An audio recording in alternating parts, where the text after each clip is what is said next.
Hi, everyone. Welcome back to Bufnagle the podcast, where we explore entertaining and enlightening discussions of the adventure of life and all things good. From science and technology to history and philosophy to leadership and success. We hope to give you a better understanding of the world and skills for everyone to pursue their own adventure.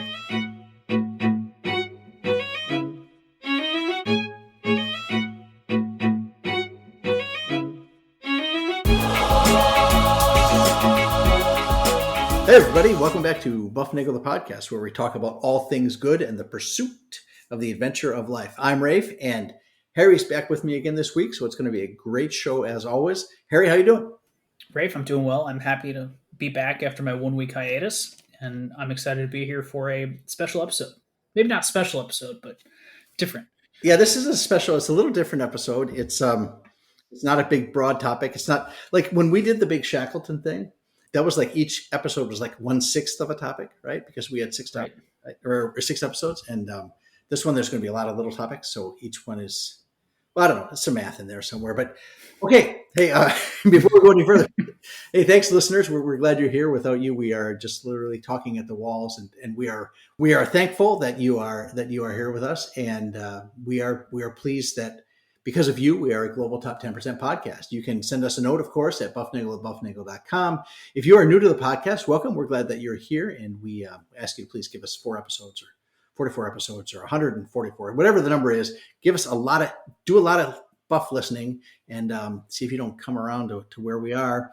And tell a friend to listen. You will get a free episode, and subscribe. It doesn't cost you anything, but it helps us out, and leave us a 5-star review. That does cost you something. It costs you your time.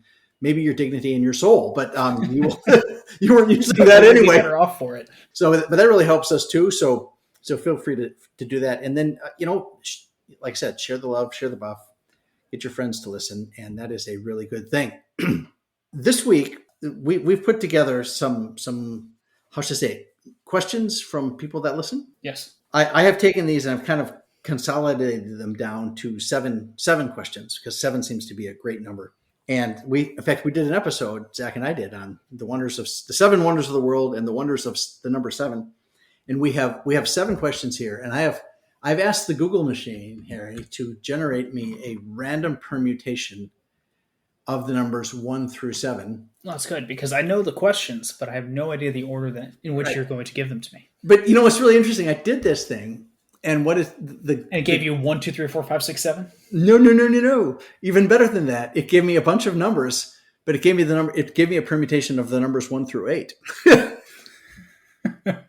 So somebody better check their code. Okay, so the questions. The first one is question number 3, Harry. Okay? Okay. And this one is actually relevant. It's relevant relative? No, it's pertinent to the most recent episodes we ended up doing on Shackleton. Is there anything great left to explore?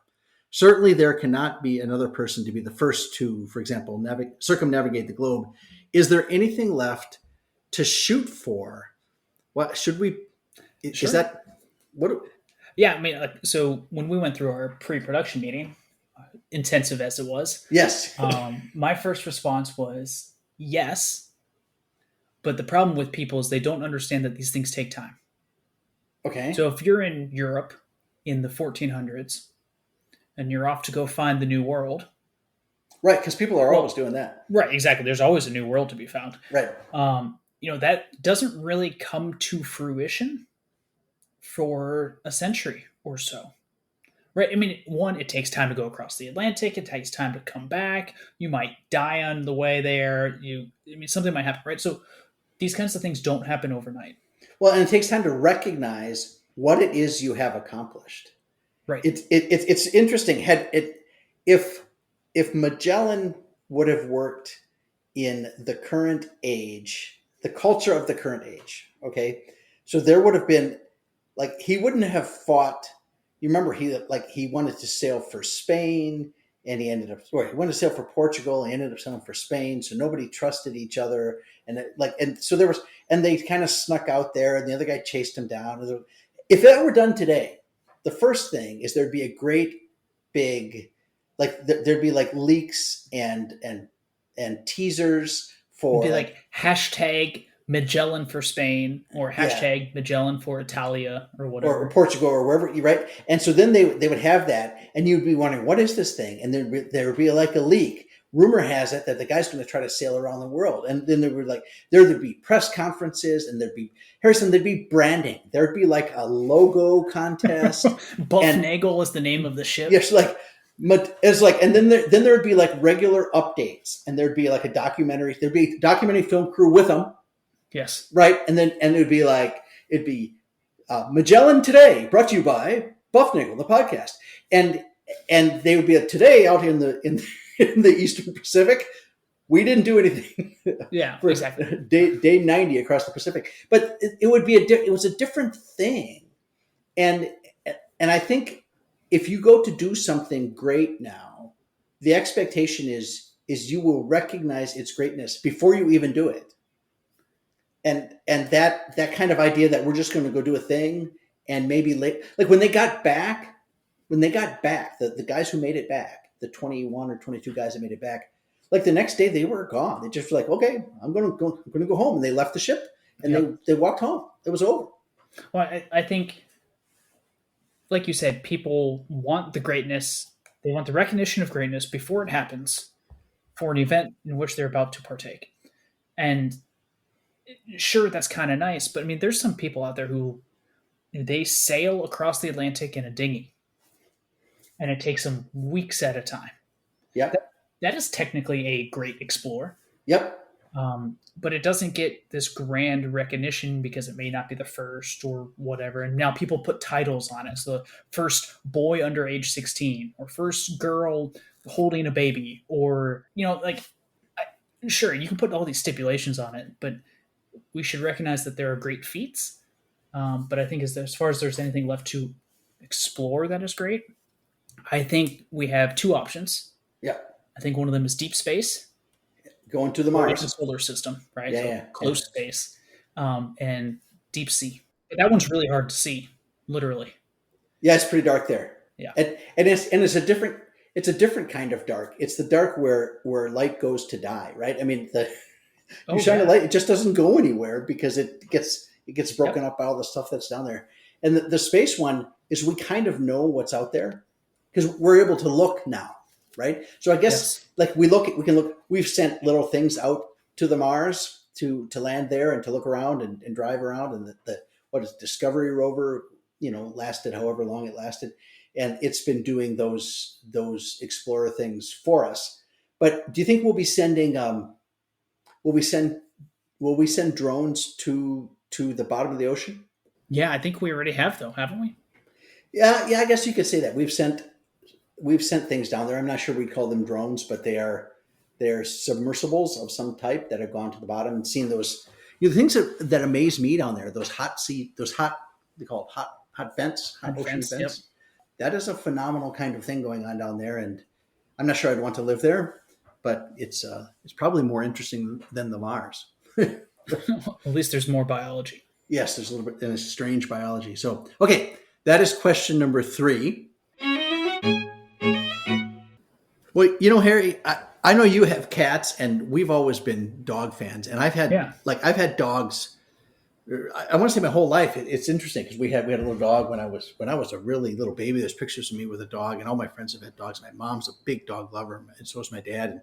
And we had a dog. We had Sophie for 17 years, and I'm really glad that we had her, because pets provide such a wonderful addition to your family. And cats are different than dogs; they do different things. But regardless of the animal you have, you want to make sure that they are doing well. And one thing that you can do for your dog now is get them on a good diet. Yeah, and you want to get them probably onto a food plan, something like Nom Nom, whose food plan, you can actually see the proteins and vegetables: beef, chicken, pork, peas, carrots, kale, so many other veggies. They have fresh food, and it really is fresh. With Nom Nom, you can see what your dog is eating, and there's no weird fillers or ingredients or names of things you can't pronounce. And it's pretty easy with how it works. You tell them about your dog, the age, breed, weight, allergies, protein preferences, etc., and they will tailor a specific amount of individually packaged Nom Nom meals and send them straight to your door. You'll store them in the freezer or the fridge until it's mealtime, and take him out, and they'll give you special instructions on how to transition to your dog from foods like kibble to always fresh nom nom for the best results for your dog. And then you can watch your dog clean their dishes, dance for dinner, and thrive.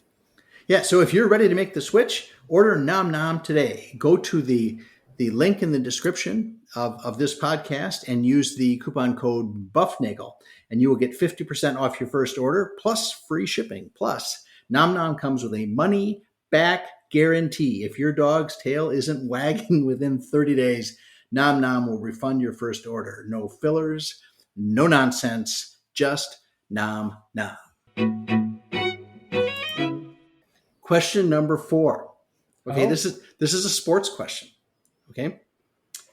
Star, Favre, or Rodgers? That's the question. And so I have a thought, but go ahead. So I'm guessing this, when people ask these questions, they always ask, do I want a regular season quarterback? Do I want a playoff quarterback? Do I want a guy who's going to give me better stats? And they do all these things because they don't ever want to actually answer. Well, okay, so I was going to ask that question. My rebuttal would be, all right, so my first question would be, when? Right? Do I want one for right now? Because I'm not picking Star because he's dead. Yeah, so Star's dead, and you could have Favre, who's old now, getting in trouble for whatever is happening in Mississippi. Whatever newest thing he's doing. And then you got Rodgers, who's hiding over there in New York. So you probably got to take Rodgers. But okay, my first question would be when, because I think they fit an era that matters to them. That's always the great question: is this player better than another player? Is Johnny Unitas better than Brady? Right? You cannot compare them. It's not fair to do. Did Brady win more championships? Sure, absolutely. Yep. There's no question about that. But there were two different eras. So you have to compare them relative to their times. Right. And what the competition was at the time. But that being said, the good competitors will be good in any era. Right. Jim Brown would still be an amazing running back today. Did you see footage? He passed away recently, and I've been watching footage of him. Like, he would take a pitch and carry the ball like a carton of milk. You know what I mean? It was just out in his hand, and the reason is nobody ever touched him. Ball control was not an issue because he just that guy was incredible. Going back to your original question of Star, Favre, or Rodgers, Favre for me would be number 3. Number 3. I don't want to risk of interceptions every single time I threw the ball.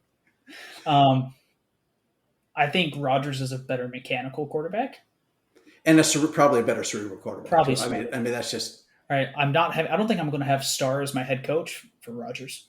I don't think I want Star as a head coach for anybody. I mean, I love the man. I thought he was great. I think. I'm biased because I pretty much grew up watching Aaron Rodgers, so I'd probably pick him first.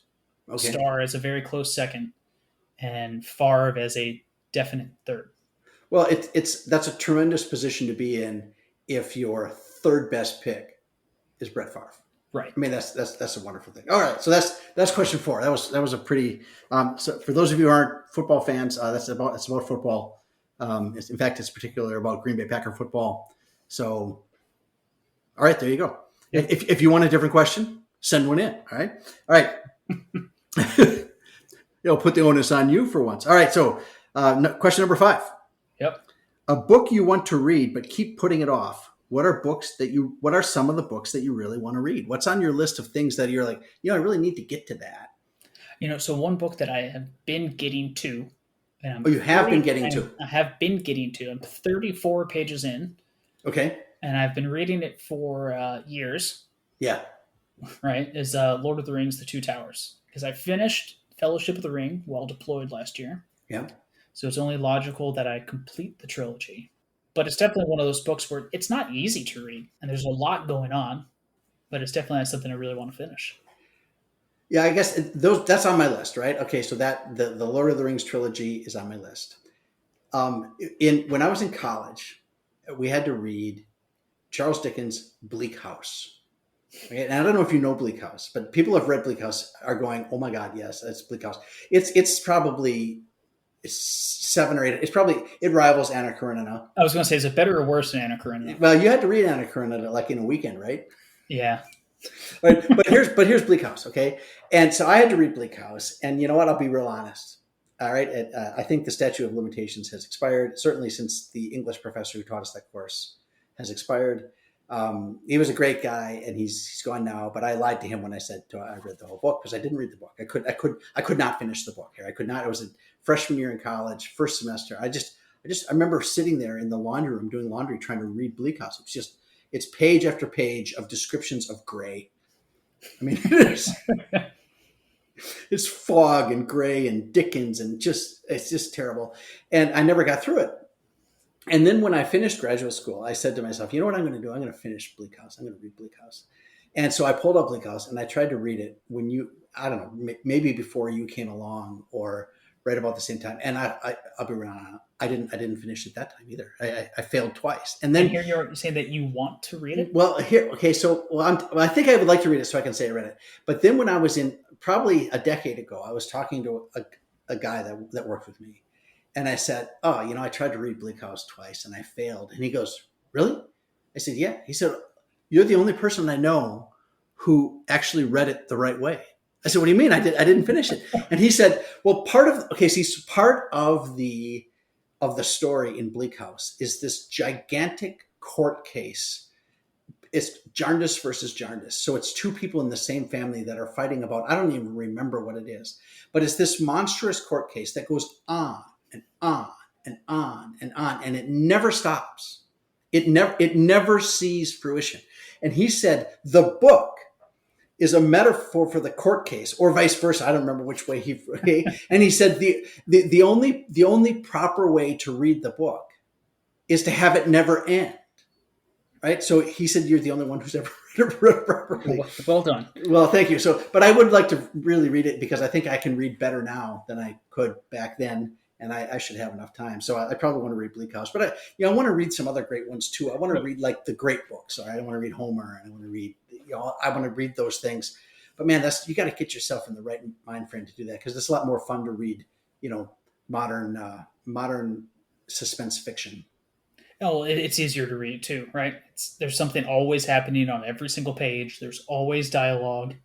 Dialogue paragraphs are easier to read than description paragraphs. Well, they tend to be a lot shorter, Harry. Oh, yeah. Sometimes only 5 or 6 words long.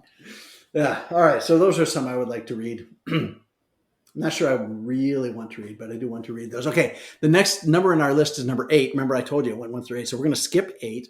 Okay. And we'll go to question 6. Okay. You have 6 weeks vacation for a cruise wherever you want to go.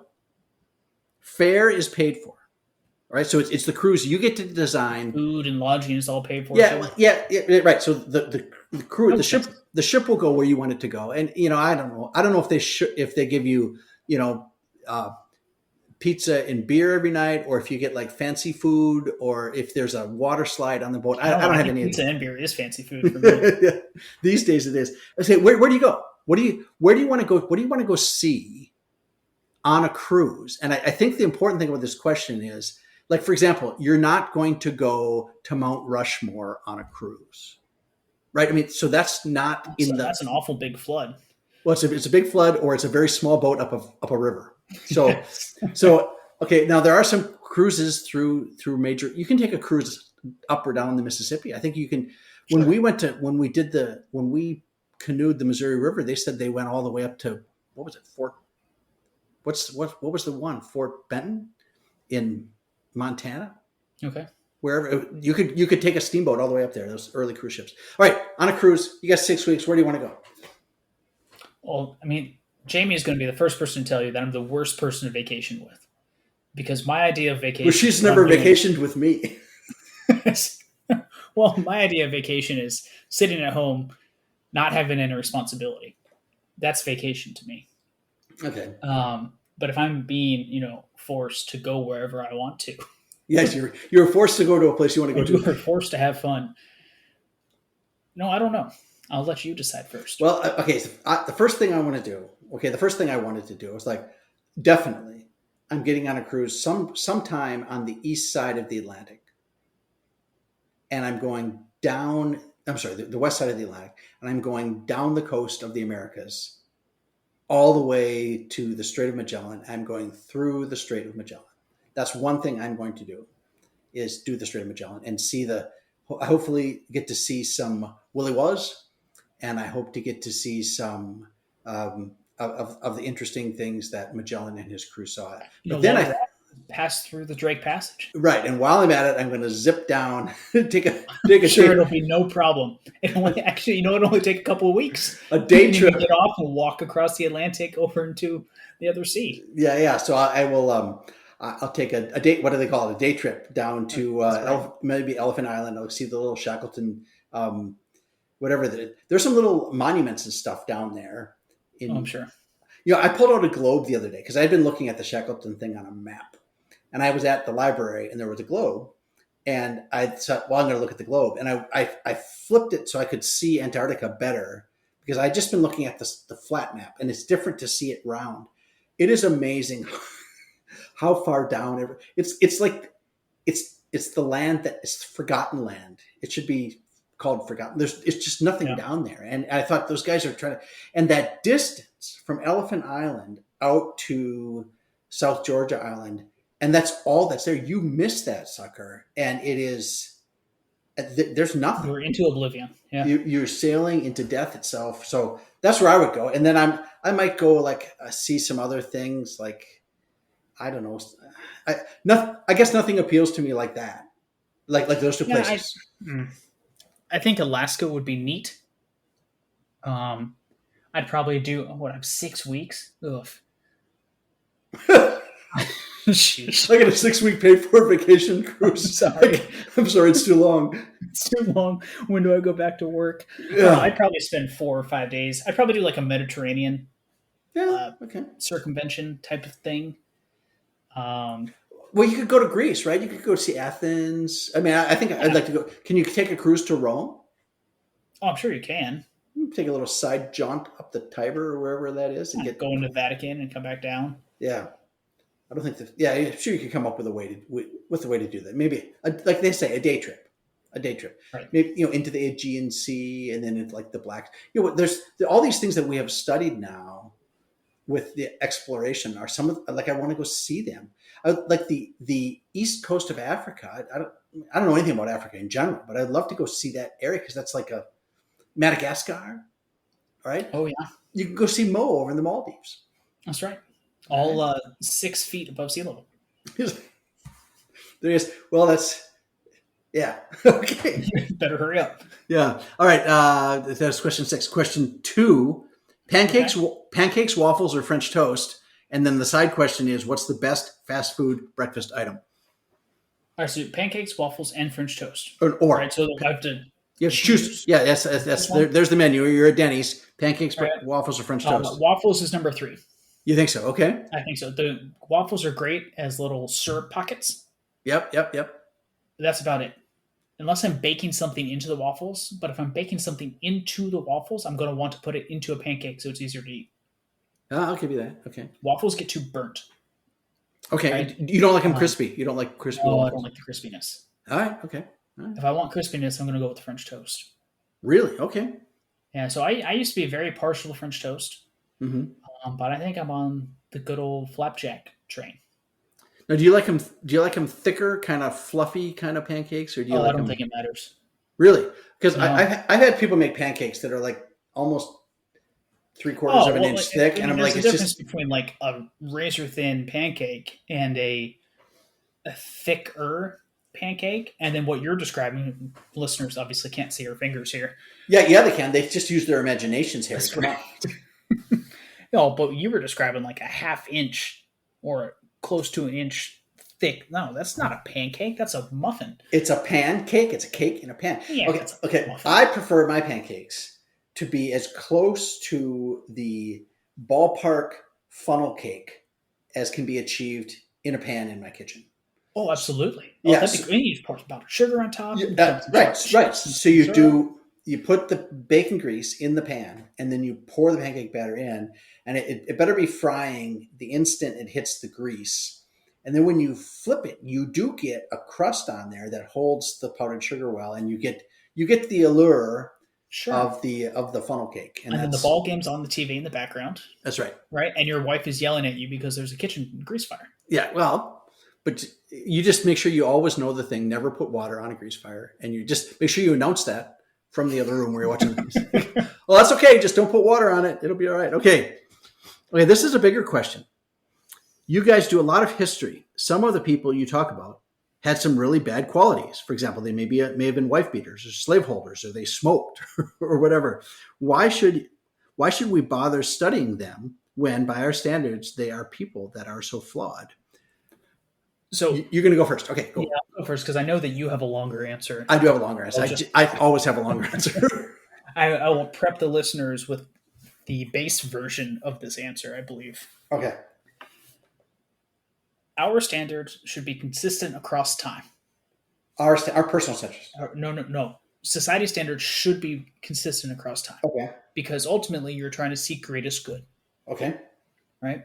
So therefore, you acknowledge and you highlight those things and you try to emulate those things which were good from which those individuals created. Okay, so most recent example being Shackleton. Okay. I think we can say that he was a good leader of men. He got his men where they were supposed to be. But he probably didn't I think he didn't have the best family life. Okay. I think right. His wife didn't take care of his wife the right way monetarily. He'd rather go off on expeditions.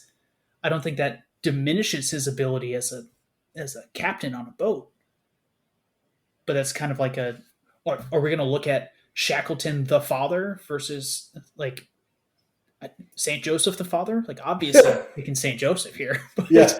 I'm not sure. But I'm not sure I want St. Joseph running my endurance ship through the right, exactly. Right. So you should judge people by what they have done or what they have failed to do, and we look at the things that they have done that are good, and as long as it's trending positively, we kind of judge them on that.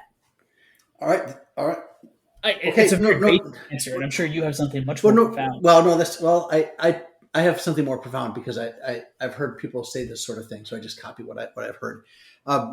So Plutarch, I think, is the right guy. He was a Greek guy, and he was the first Greek biographer. I think I have this right. And if I don't, well, then fix me. Okay, help me out. This is why we have the internet. So, and the question was, why should we write biographies of people who we know were not completely virtuous? Because right? Everyone is. Right. Well, see, and that was the point, right? Everybody knows in their heart they are not what they want to be. We all know that we're striving for things and we're coming up short, and we all know that, and we all know that we have failures, and everybody out there has a failure. So the question is, do you want me to focus on, for example, George Washington's failures, because he has failures and you have failures? Do you want to do that so that you can? Well, we know he has failures. He's a human being. We know he's going to have done things wrong. The question is, what did he get right? And I think that that's the same thing you said, is what did he get right? Right? Because that's not necessarily our nature, is to get these things right. It really kind of goes against our fallen nature to do things right, to be virtuous, to really seek the good, and to attain even glimpses or elements of that. So why dwell on those things that we all have? Right? If you want to read about failures, just look at your own life. You don't need to read about anybody else's failures, right? It's I've got a list just from today. That's right. Just look in the mirror and you can have all the biographies you want of badness. So let's talk about overcoming the weakness. Let's talk about achieving the good, and let's talk about the great things they did. So like you said, with our friend Ernest Shackleton, he didn't have the best family life. And who here has the best family life? I'm sure there are some that are better than others, but we all have failures and misgivings. We know what that looks like. We've seen that. That's boring. Like they say, what do they call it? The banality of evil. There's nothing there to it. It's dull. It's boring. It's gray. Mm-hmm. There's nothing there. What we really want to see is the good, right? The flowers, the glories of the trees, all the beautiful diversity of sainthood. That's what we want to look for, and that's why we talk about the great things some of these people did. They're all failed men or women, mm-hmm. right? Everybody has failed, and there's no sense in talking about that because that's boring. Everybody's got that. What I want is something exceptional. So that's the answer to number one. All right. And question 7, this is an easy question. It's kind of a silly little question. Do you use a calculator or just a computer or neither? Do you still use a calculator? I have a little calculator on my phone. I don't have a dedicated calculator. I know what you're holding up. I don't use a dedicated calculator anymore. I don't do any calculations. Nothing. Do you ever have to do any kind of math? Do you have so if you have to do any kind of math, like if I'm doing any kind of math, hard math, I would probably pull out an actual calculator. But I'm never doing anything beyond simple addition or multiplication. And that for that you just use your phone calculator, or I'll just do it in my head. Right. Okay. Well, I use a calculator on a regular basis because it's such a wonderful tool. It is a tool dedicated to calculating. Not like a phone that is dedicated to, I don't know what it's to catch. Well, it's a miniature computer. It's $1,000 miniature computer. Yeah, and it does all sorts of things, but the keyboard is so small. And there's no, you know what, the biggest, what would I call it? The downside, I think, to the touchscreen phones, and I love the touchscreen, but I hate the touchscreen, is the lack of a tactile response when the button goes down and clears that spring threshold and goes click, click, click, when you push the button. All right, and I'm holding in my hand here one of the great advances of civilization, the Hewlett-Packard 48G 32K RAM scientific calculator. This is the height of pre-computer computing, I guess. Well, it's a reverse Polish notation, and it operates on a reverse Polish notation keyboard. So to the listeners that don't understand, yes, when I was in middle school. Before you go any further, I have like 6 of these calculators. Okay, of different styles. Yeah, go ahead. When I was in middle school, my father said, "You need to stop using the Texas Instruments, or not ever to even bother to begin using the Texas Instruments calculator because it's a crummy calculator." Yes, it is. And I go, "What are you talking about?" So he pulls out the Hewlett-Packard 48G with its reverse Polish notation, RPN for short, and tells me, "You can stack commands." Yep. And I go, "What are you talking about?" So for those that don't know, RPN, it gives you a screen. What you do is you enter in all of your digits and numbers that need to be computed. So if I want that are operated on. So if I wanted to do 2 plus 2, instead of typing 2 plus 2 equals, I instead do 2 gets inputted onto a stack. 2 inputted onto a stack. And then I press add. And it takes the 2 most recent entries and adds them together and gives me an answer. And the value of that is it really simplifies computation because you don't have to use parentheses. All the parentheses are taken care of by clever manipulation of the stack. Now you have to start. The user has to think. You have to think a little bit more, and it's really a computer for people who use it just for computing. If you don't know what you're doing when you're adding or dividing or multiplying, then you might as well use the what's called algebraic entry system in the TI and the Casio and whatever else is. I don't even know if they have calculators anymore here. But if you really these were the pinnacle, and all the scientists use these, and all the engineers, and this thing did everything. It did matrices and all the linear algebra stuff. You could input stuff in and out. This thing had a little printer when I was in grad school. You could send infrared information out to the printer and print things off. But the real advantage is the stack and the ability to do complicated algebraic expressions really fast. And once you learn it, and your sister, the art major, Harry, swears by the Hewlett-Packard RPN notation simply because of how much faster it is, even when you're doing the checkbook. Your mom uses one. Your mom does. There's people that are like, well, I want to add up these 20 numbers. Yep. 2 plus 17 plus 4 plus 7 plus 6. Oh, shoot. Did I do the plus 5 yet? Or you get confused. HP, you go 5, enter 6, enter 4, enter 3, enter, add. Put them all. Yep, put them on the stack, and then hit add until they're all gone, and you got them all. And it's infinitely better. But you know what? They don't make them anymore. It's a shame. That's why I have the old one. So if you have an old HP with RPN in it, I will take it off your hands. Feel free to send it my way. You're digging yours out. There it is. Digging yours out of your desk drawer. So Anyway, that's where we are. Anything else, Harry? Any questions for me? No, I don't think so. All right. On we go then. I hope you enjoyed the if you didn't like these questions, send us some and we will entertain them or let them entertain us. So in the meantime, we ask you all to seek the good, be the good, and spread the good, and enjoy the adventure of life.